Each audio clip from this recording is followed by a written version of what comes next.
Hi everybody, and welcome to the first of my lectures on game design processes and rules for Tallinn's Summer School on serious game design.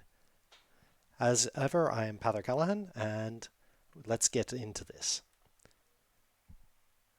So, there are some myths that surround game design, and we can examine these myths by looking at two very popular games to see how these myths are quite simply false. So let's take a look at our very first game, Angry Birds. Now, for those of you who have played Angry Birds, it's a very simple system where you pull back the slingshot and catapult the bird into the pigs and destroy the structures. When players play this, they look at it and go, "Hey, that was really easy to make. That's a really simple concept. That's great. I can just do that." What they don't realize is that creation of Angry Birds took over 9 months just for that very simple game. And it was based off the back of 51 unsuccessful titles before it was ever launched. In addition, it wasn't just one person sitting there happily coding and drawing everything and doing every single job. It was 7 people. Producers, designers, programmers, artists, composers. Another one to look at is Minecraft.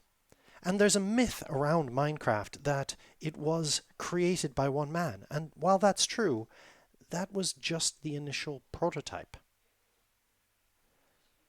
Notch created the original prototype, but now, with its popularity, it has a production team of over 100 people working on it full time for something that, when you look at it, appears to be a very simple game. The idea that a game is simple does not mean that it is easy to produce. The idea that I've played a lot of games, so I should be able to produce games, is equivalent to thinking I've eaten a lot of food, I should be a master chef. So we have some takeaways from this. Two key things which are going to form the nucleus of the presentation that I'm giving today. The first is, if at first you don't succeed, try again, or just keep working at it. The successful stories are not the stories of somebody having one idea, starting work on it, and suddenly it being perfect. That almost never happens. They have 1,000 ideas and they work on all of them, and 999 are going to fail, and that one idea that is worked through the process is going to be the one that matters. So it's not a quick process, and make your mistakes early and often. Get them done. So we're going to talk in the first part about the process itself. The second thing is that teamwork is essential. Nobody can have all the skills necessary to produce the game by themselves. Or if they do, they are going to be working on it for years. It will have to be a labor of love. You trade manpower for time. If you are using manpower to reduce the amount of time that it takes to produce something, then organization becomes essential. You cannot become George R.R. Martin and have nothing coming out. So let's take a look in part 1. We're going to take a look at the process. And the process, we tend to borrow it from the movie industry. So it's broken into 3 phases. We have our pre-production phase, our production phase, and our post-production phase. In the pre-production phase, we're all about coming up with the game idea and refining the idea and producing the thing that will help to explain the idea and sell the idea so that we can move it to the next phase. At this point, the people who are most important are the subject matter experts, the game producers. As we move through each stage, different people become important. In the pre-production, because we're designing serious games, there are questions that we have to ask ourselves before we even engage with the design of the game itself. And these questions are not necessarily as used in AAA or professional productions. The first one is, what is the problem that your game addresses? A serious game seeks to solve a problem. It seeks to allow people to engage with a problem space. It allows people to work with things that they couldn't in real life for a variety of reasons. And there are three distinct types of serious game that solves a problem in three different ways. The first one is you solve the problem by giving and pushing information to people. Do you let people know about the current situation in Darfur? Or do you attempt to teach people about the political process or candidates in political office through games that ask you to judge who said what?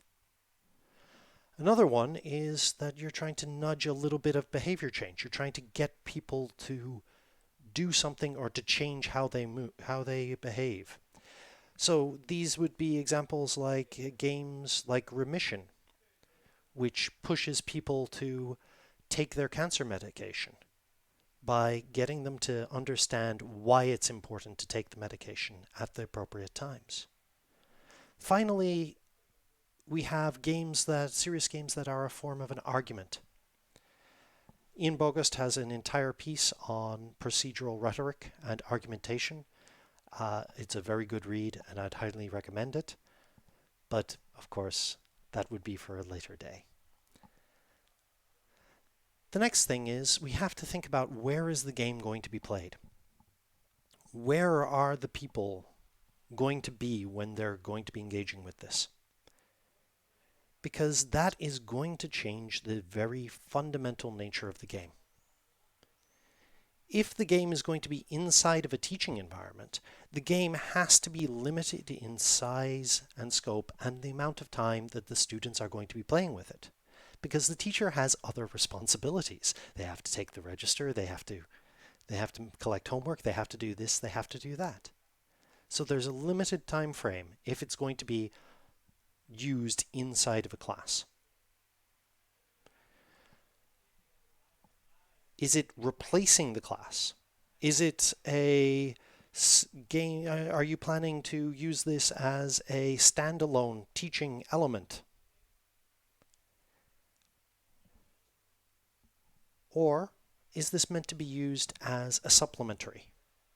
Is it meant to be used outside of the teaching environment, outside of the classroom, outside of anywhere, that the player just picks it up on their phone or wherever and works with it?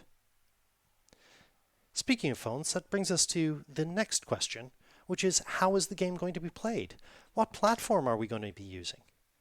Mobile phones are really popular. They're ubiquitous. Everybody has a smartphone, or most of the people in the Western world have a smartphone at the very least. So it means that you can get it out to a lot of people. But there are limitations on the graphic quality that you can have. There are limitations on the interface that you can have for those reasons.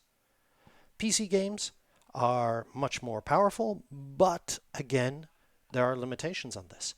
Are you requiring an always-on network? Are you requiring a massive download size? All of these things have to be considered. And of course, another thing to consider is, do you really need a digital game for what it is that you are doing?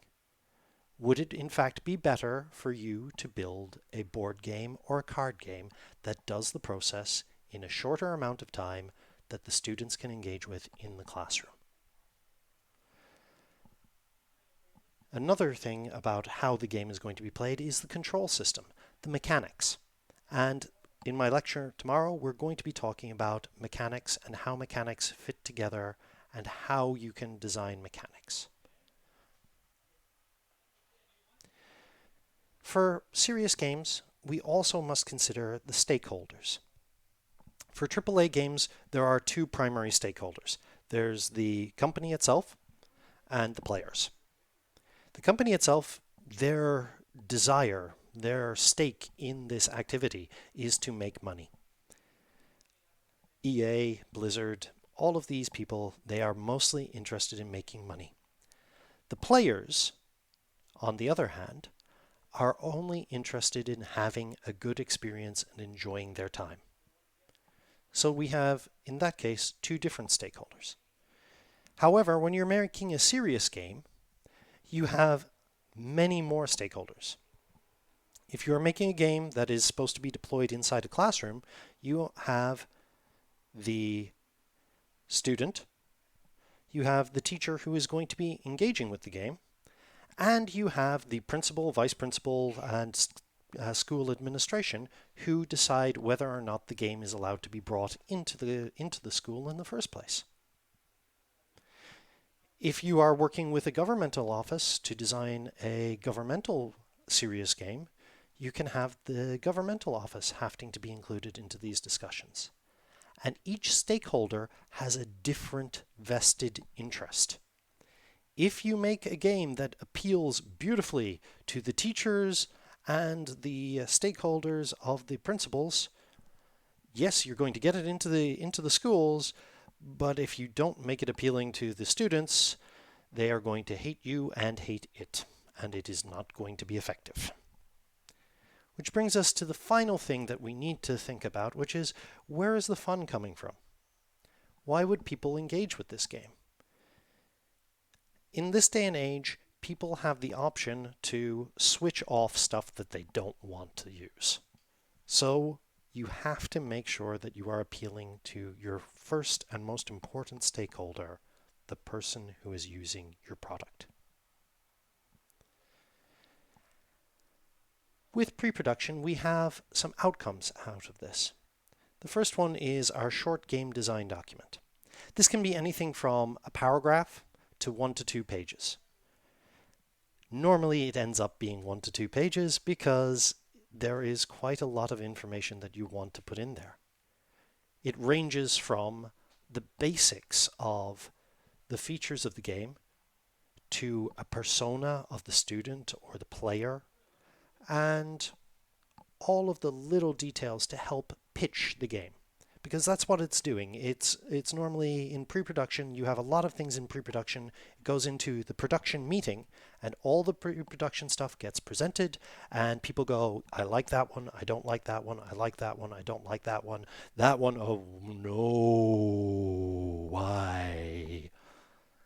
And then they decide where they are going to invest the production resources.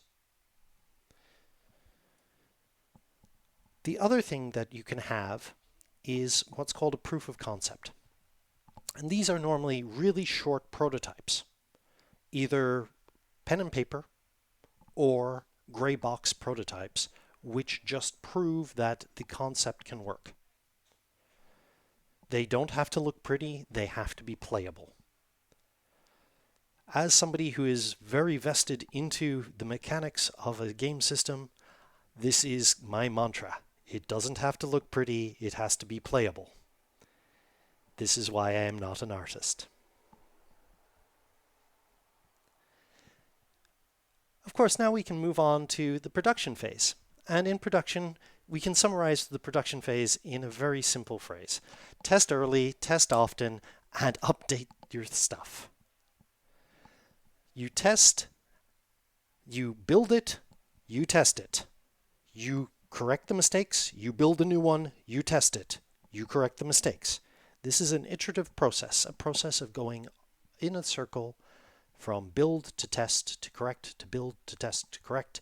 And you normally keep going with this process until you are satisfied, or your production manager is satisfied, or you run out of money, or you basically get told, I'm sorry, you've got it as good as we're going to get it. We're moving forward. Or other things can happen where the company shuts down, things like that. At this stage, in the production phase, artists start to become really important. Programmers start to become really important. Technical directors start to become really important. At the end of the production phase, you should have a full game design document, your game design Bible. And it should list every decision that has been made in the production of this. You should be able to trace back to where the decision was made and who made the decision, so that you can do a thing at the end of the post-production phase, a post-mortem. So you understand how to make the process better. Your Bible, your production game design document, has the full outline of the entire game. And it can be huge. It can be absolutely massive.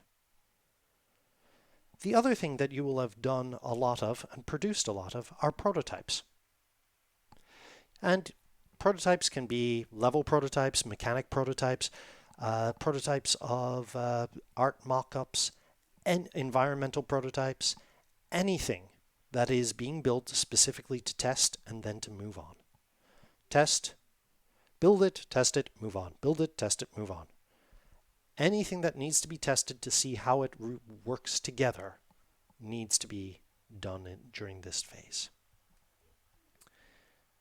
Finally, we come to our post-production, where it's easiest to say it as polish it until it shines, or at least until the people in charge decide that it has to be shipped. We do not, in serious game design, we don't have the option of shipping something that is not finished. Recently, professional games companies have had a bad habit of doing this. We don't have that option because our stakeholders are more varied. Because of that, we have to make sure that we are meeting the requirements that we are obliged to. So, we've talked about the process. The next thing to talk about is who. Who does the process? Who gets involved with it?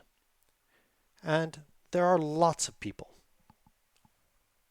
ranging from the producer and project manager, through to the designers, narrative design, game designers, level design, the programmers, ones who are in charge of tools and engines, gameplays and AI, network programmers, generalists who do everything else, artists, concept artists, 2D, 3D artists, animators, user interface artists, sound developers, sound designers, sound engineers, music composers, voice actors, quality assessment, testers, marketing teams.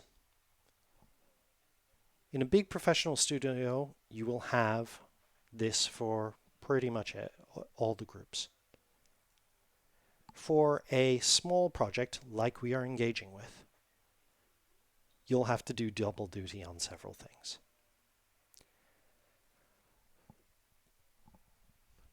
One of the most important things is, sorry, my train of thought just went there.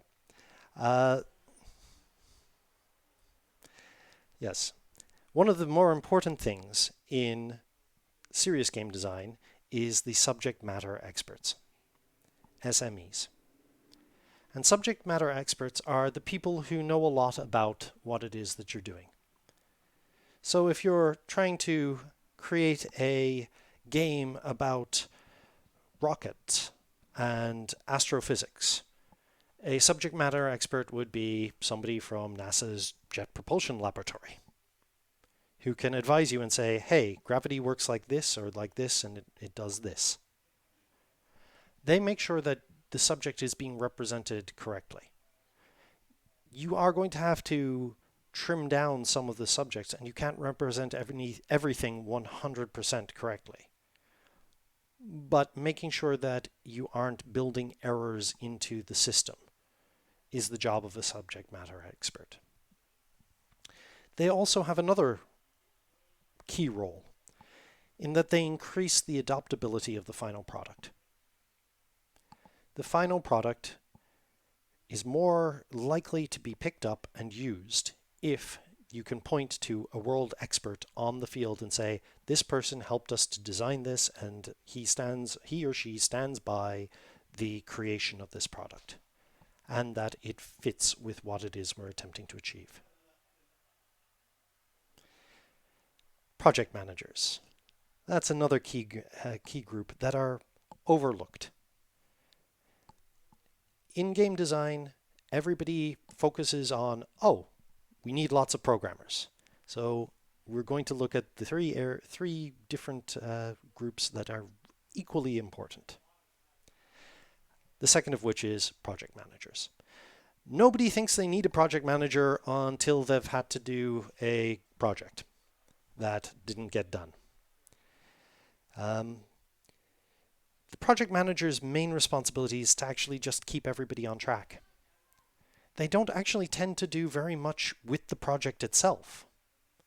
If they're doing a lot of work with the project themselves, they're not actually fulfilling their role as a project manager.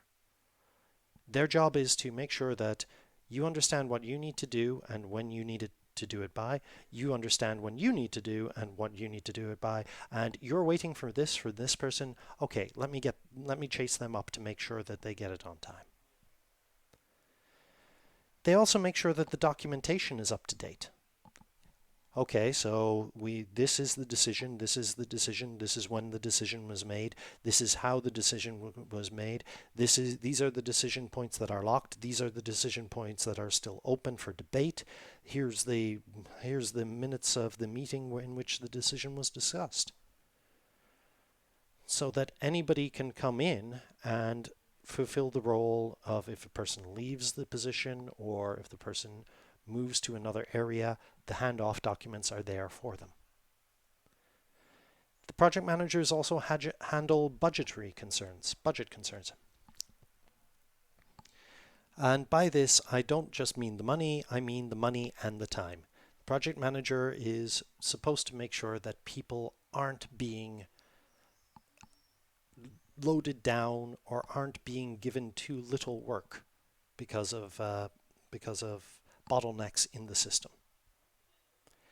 They also set meetings and agendas, and they interface with the stakeholders. They go and talk to the different groups and say, hey, what is it that you're looking for? What is it that you're looking for? What is it that you're looking for? And they create the understanding of what it is that is being built. The third group are a group that is dear to my heart because, as I said earlier, I have absolutely no talent in this field. The artists. Games are a visual medium. They require visuals to act as a feedback system. There are some experimental games out there for blind players. However, they are experimental. So artists are needed to engage with this and to make it interesting to engage with the system. Artists increase the production value of the final product. A good art team can help people to clearly see what it is that is being aimed at and how to work the environment together, and can provide feedback for the programmers to ensure that they're getting it right. They also can take a mediocre product and turn it into something truly special. What they can't do is take a absolutely terrible project and turn it into something special. The mechanics have to be there for it to work. One thing to remember with art, and especially in a short project like we are engaging with, is that the speed of production is more important than perfection. Things don't have to look perfect. That's what your post-production phase is for. That's where your polish time is for. What they do have to do is they have to work. Focusing too much on making it perfect just slows the process down. So, picking your team. Before you start picking your team, you have to think about what skills are you bringing to the table. Do you have some programming skills? Do you have some artistic skills? Do you have some writing, some narrative skills? Have you some skills in project management? Do you have some experience with the subject matter that you're talking about? And once you've answered these sort of questions for yourself, go on to your profile on Canvas. Update your profile. Make sure that people understand what skills you have. And go to the forum, read the posts that are there, write posts about yourself, because that will help people pick the team that is best suited for them. Because we're doing this across the world, another thing to consider is who's in your time zone, because that can seriously cut down on your ability to communicate with people. So make sure that you consider picking people who are in a similar time zone to you. Finally, what ideas do you have for a serious game? What ideas do you want to pursue? And that's going to be the subject of the next presentation by Mikhail, where he's going to talk about how do you create ideas and move forward with them. So, thank you very much for listening to me. If you have any questions, you can either email me at pather@tlu.ee, or you can hit me up on the forums and leave questions there. I'd just like to say thank you to my wonderful artist friend Irina for my avatar. As I said, if I was left to be the artist for my own avatar, it would be a stick figure. So thank you to her. And thank you to my good friends at Rundown Universe for lending me their recording equipment. Thank you very much, guys, and talk to you again soon. Bye.